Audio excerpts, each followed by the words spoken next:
Welcome to सिद्धि यात्रा story part 266। जय माँ काली, जय माँ तारा, आप सबका भला हो। तो आज की सिद्धि यात्रा स्टोरी एपिसोड में हम डिस्कस करेंगे अपनी नाइट 2 की जो साधना, मेरी जो दूसरे रात की साधना है, इसमें मुझे क्या अनुभव हुए। जैसे कि आप सबको पता है कि मैं यक्षिणी साधना कर रहा हूँ, फर्स्ट टाइम कर रहा हूँ। अभी तक मैं मात्र माता काली की और 10 महाविद्याओं की और 9 दुर्गाओं की ही पूजा करता हूँ, पर पहली बार मैंने यक्षिणी साधना स्टार्ट करी और उसके अनुभव मैं आपसे साझा कर रहा हूँ एपिसोड्स के माध्यम से, पार्ट्स के माध्यम से, सिद्धि यात्रा स्टोरी में।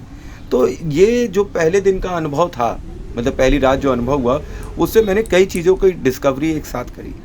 मैंने डिस्कवर किया कि यक्षिणी के मंत्र त्राटक से नहीं करने चाहिए। त्राटक ध्यान यक्षिणी साधना में बिल्कुल भी नहीं करना चाहिए। तो यक्षिणी का मंत्र मध्यम गति से चलता है, रैपिड या बहुत ही धीमा इसको नहीं चला सकते। मतलब अगर इसकी सिद्धि करनी है तो जैसे ओम रीम रति प्रियाय नमः स्वाहा, ओम रीम रति प्रियाय नमः स्वाहा, मैं फिर भी तेज बोल रहा हूँ। अगर इससे भी स्लो बोलेंगे तो फिर ये नहीं चलेगा। या इस तरह बोले ओम रीम रति प्रियाय नमः स्वाहा, ओम रीम रति प्रियाय नमः स्वाहा, ओम रीम रति प्रियाय नमः स्वाहा, ओम रीम रति प्रियाय नमः स्वाहा, इस तरह भी नहीं। ये मंत्र जो चलता है वो एक मतलब मीडियम साउंड पे चल रहा है। ओम रीम रति प्रियाय नमः स्वाहा, ओम रीम रति प्रियाय नमः स्वाहा, इस टोन से ये मंत्र चल रहा है। बहुत तेज़ी से नहीं और बहुत धीरे से नहीं चल रहा है। तीसरी बात थी कि यक्षिणी मंत्र साधना मेल्स के लिए ही उपयुक्त होती है, क्योंकि इसमें नग्नता और काम वासना प्रचंड रूप से होती है। अब कुछ ऐसे एक्सपीरियंसेस हुए जो मैं आपको नहीं बता पा रहा हूँ, पर इसके अंदर नग्नता और काम वासना एक प्रचुर मतलब मात्रा में रहती है। इसीलिए माताओं बहनों के लिए ये साधना मैं कहता हूँ कि हितकारी नहीं है।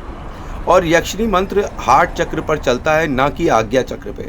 कई बच्चे जो हैं या कई एक्सपीरियंसेस में लोगों ने बोला कि मैं अपने आज्ञा चक्र पे यक्षिणी साधना कर रहा था, तो इट्स वेरी डिफ़िकल्ट। यक्षिणी मंत्र जो है वो हार्ट चक्र पे चलता है, सीने पर चलता है, और वहाँ से वाइब्रेशंस आती हैं, उस पर ये बहुत आसानी से चलता है। और यक्षिणी को इसी वजह से आदेश नहीं दिया जा सकता। पांचवी बात ये कि यक्षिणी को आदेश नहीं दिया जाएगा, आग्रह किया जाता है हार्ट चक्र से, दिल से, उनके साथ दिल से जुड़ा जाता है, तभी उनकी मतलब साधना सफल होती है। उनकी सुंदरता का बखान करना, उनकी बड़ी मतलब बड़ाई करना, इससे यक्षिणी ज़्यादा जल्दी खुश होती हैं। और छठवीं बात मैंने ये समझा कि यक्षिणी का हवन निर्वस्त्र होकर ही किया जाता है, इसलिए फीमेल्स माता बहनों के लिए ये साधना बिल्कुल नहीं है। सातवीं बात ये कि यक्षिणी कुएं, तालाब और निर्जन अशोक पेड़ के पास जल्दी सिद्ध होती हैं। कमरे के अंदर ये अपने मूड पर डिपेंड करती हैं कि ये क्या करती हैं क्या नहीं करती हैं। अगर कमरा एकांत है, उसमें कोई नहीं आता है, तब तो ठीक है।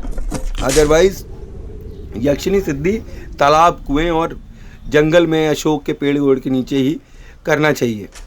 अभी तक की यक्षिणी मंत्र साधना से यही सीख पाया मैं, तो और कुछ सीखूंगा तो आगे भी बताऊंगा। तो जो लोग कहते हैं कि यक्षिणी साधना बहुत आसान होती है, वो एकदम गलत है। शायद उन्होंने यक्षिणी साधना करी नहीं, या वो पता नहीं क्या बता रहे हैं, जो कि बिल्कुल टैली नहीं कर रहा है जिस तरह से मैं कर रहा हूँ। पर यह साधना शरीर को मांस से भर देती है, शरीर दुर्बल से सबल हो जाता है। जिनका शरीर सूख गया है ऐसा लगता है मुझे कि उनको ये करना चाहिए, क्योंकि इससे हेल्थ अच्छी हो जा रही है। जैसे मुझे फील हो रहा है अंदर से कि मेरे अंदर जैसे शरीर और स्ट्रॉन्ग हो जा रहा है, जैसे पहले हुआ करता था। क्योंकि भाई मैंने 5 साल तो घर में रोटी ही नहीं खाई, ठीक, और एक टाइम खाना खाता था, तो मेरा शरीर 96 से 62 किलो झुका हो गया था, तो मैं बहुत पतला हो गया था, दुर्बल। अब लेकिन ये साधना जब से करी है तो शरीर में जैसे जान सी वापस आने लगी है। दूसरा ख्याल मैंने देखा समय के लिए है कि मैंने देखा कि जाप जितनी जल्दी कर लिया जाएगा उतना ही सही होगा। ब्रह्म मुहूर्त निकलने के बाद प्रॉब्लम होनी स्टार्ट हो जाती है, और पिछली बार भी मुझे ब्रह्म मुहूर्त होने के बाद ही प्रॉब्लम स्टार्ट हो जाती थी। तो यज्ञ का समय अप्रॉक्सीमेटली 4:30 के बाद ही होगा, क्योंकि 4:30 तक तो जाप ही चलते रहते हैं।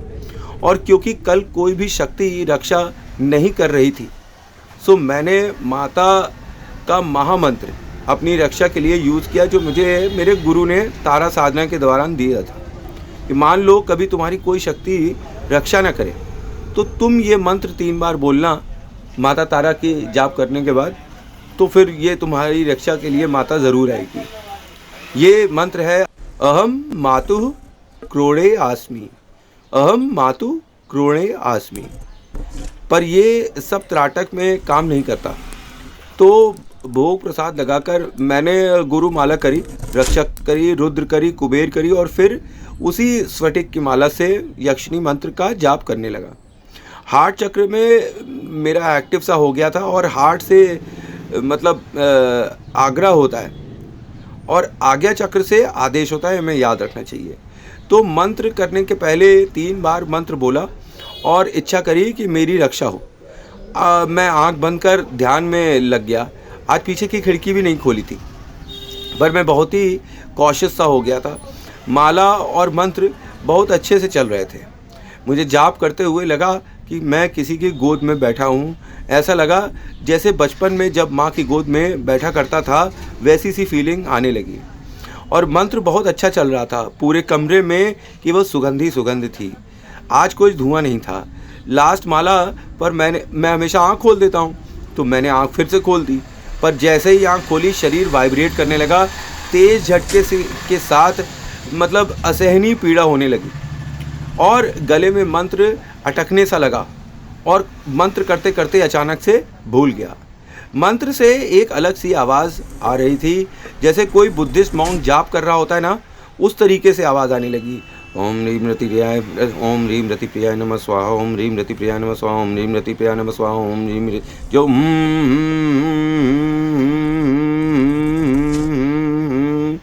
इस तरह की आवाज़ जो है, जो मतलब वाइब्रेशन वाली आवाज़ है, वो ज़बरदस्त आने लगी थी। जैसे तैसे लास्ट माला ख़त्म करी और मैंने हवन के लिए हाथ बढ़ाया था, फिर वही प्रॉब्लम्स हो गई। नेचर्स कॉल आ गया और वो भी एकदम से। फिर लगा ब्लैडर बर्स्ट हो जाएगा। सारी माला उतार कर माता की फ़ोटो के पास रखी और वस्त्र उतार कर फेंक दिया। टॉयलेट में तुरंत भागा, फिर स्नान करके वापस आया और हवन किया। तो ये दूसरे दिन फिर हुआ है मेरे साथ। तो ध्यान में कल गीता बहन का एक चेहरा भी आया रात में, और वो 2 लौंग 1 कपूर में उसी व्यक्ति का फ़ोन नंबर डालकर जला रही थी जिसका उन्होंने मुझे जिक्र किया हुआ था, और वो भी माता के सामने, और बोल रही थी कि भोग लगा माँ, भोग लगा माँ, भोग लगा माँ। कल ही काफ़ी पुराने भक्त और काफ़ी लोग जो है मुझे मिले, जिन्होंने शिकायत करने लगे कि एक बहन बोली कि मैंने बहुत जाप किया पर मेरा नुकसान हो गया। तो मैंने कुछ बहन को करने के लिए बताया हुआ था, पूछा तो वो सब अब नहीं कर रही हैं, और माता को भाई अब दोष माता के ऊपर आ गया। एक हॉस्पिटल के मालिक हैं, वो भी कंप्लेन कर रहे थे कि उन्होंने जब पूछा था तो मैंने बताया कि कुछ करने के लिए, तो वो अभी फिर से कंप्लेन करने लगे। तो मैंने पूछा कि आप वो जाप कर रहे हैं जो मैंने बताया हुआ था? तो कहते हैं कि अरे थोड़ा सा मतलब मुझे परिणाम नहीं मिल रहा था तो मैंने बंद कर दिया, मतलब भर का कर लेता हूँ, मतलब भर का। मतलब एक पुलिस अधिकारी थे, वो भी 6 महीना पहले आए हुए थे, अपनी बच्ची की कुंडली दिखाए, तो मैंने उन्हें बताया था समस्या, क्या समस्या है उनकी बच्ची के लिए। तो समस्या मैंने बता दी, पर समाधान उन्होंने किसी और से करवा लिया जाकर, और उसके बाद मुझे बताया कि भाई अब वो सही हो गई हैं, ठीक है सब। तो मैंने कहा बहुत अच्छी बात है, मैं मुस्कुरा दिया, क्योंकि जो समस्या उनकी कुंडली में बच्ची की दिखी थी वो हल होने वाली नहीं थी, वो थोड़ी पैरानॉर्मल टाइप की थी। अब वो कल आए और कल बोले कि 2 महीने तो आराम हुआ, फिर से वही प्रॉब्लम हो गई है। अब रात में बेटी को सपना नहीं आ रहा और गंदे सपने भी आ रहे हैं। मैं मुस्कुराया, बोला जाइए भोले बाबा की पूजा करिए और सुंदर कांड कराइए घर में, 41 डेज़ में आराम आएगा। बस अगर अब भी वो ये ना करें तो मैं क्या दोष और माता का क्या दोष, मेरा क्या दोष और माता का दोष क्या। गैस पर रखे दूध को जब तक आँच मिली वो उबलता रहा, ठीक है, और गर्म रहा। अब जब फ्लेम ही बंद कर देगा कोई, तो दूध में उबाल कैसे आएगा, दूध गर्म कैसे होगा। जब तक आप सारे सत्कर्म कर रहे हैं, अच्छे काम कर रहे हैं, तब तक तो आपको फल मिल रहा है। और आपको जब फल मिल जाता है तो आप आराम से आ जाते हैं कि भाई अब आराम हो गया है, थोड़ा सा आराम कर लेते हैं। कहते नहीं, जब ज़्यादा दौड़ लेते हैं तो आदमी सोचता है थोड़ा सा आराम कर ले। तो आराम आप कर लीजिए, लेकिन फिर वही बात हो जाएगी कि काम नहीं हुआ, काम नहीं हुआ, काम नहीं हुआ। तो जो कहा है वो करेंगे तो काम होगा। अब उसको अपने हिसाब से आप मोल्ड कर कर काम करना चाहें। किसी से कहता हूँ बगलामुखी माता का मंत्र कर दो, वो कर नहीं सकता है। किसी को बोलो कि साउथ वेस्ट कॉर्नर में ये चीज़ दबा दो, तो कुछ बच्चे ने किया है और कुछ लोगों ने नहीं किया। तो जिन्होंने नहीं किया अब वो अभी भी रो रहे हैं कि भैया ये हो गया, वो हो गया। भाई आप जब तक करेंगे सेवा तब तक आपको मिलेगा। अब जब आप थक गए तो थोड़ा आराम कर लीजिए। माता ने थोड़ी कहा है कि आप उनके भैया चाकरी करते रहे। माता के पास बहुत नौकर है मेरे जैसे। तो जो करेगा उसे मिलेगा। जो माता की भक्ति करेगा उसको माता किसी न किसी रूप में देगी, उसका कर्म काटेगी। तो सत्कर्म जो होते हैं, मतलब अच्छे काम करना जो जारी रखेगा, वही ग्रहों को अपने हमेशा शुद्ध रखेगा। ये जो मैं भी आपको बताता हूँ कि 9 बच्चियों को 5 स्टार दे दीजिए, तो ये सब वो टोटके हैं जिससे माता खुश होती है और अपनी कृपा प्रदान करती है। मान लीजिए आपके शनि कमज़ोर हैं, मंगल कमज़ोर हैं, कोई भी, सबकी माता होती है, सब रेगुलेट होते हैं अपनी माता से। इसीलिए माता काली और दुर्गा की पूजा करने वाले बच्चों को हर तरफ से रक्षा मिलती है। पर ये कहा जाए कि अब जब माता ने देना स्टार्ट किया तो आपने ले लिया, उसके बाद आप भूल गए।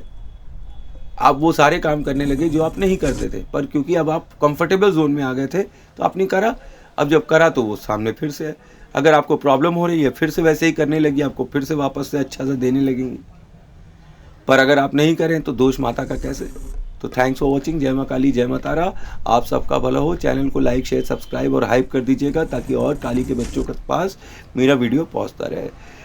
तो आई होप आपको मेरी इन्फॉर्मेशन अच्छी लग रही होगी। कल का अनुभव मैं कल के वीडियो में आपको फिर से शेयर करूंगा, जैसे आज मैंने शेयर किया हुआ है।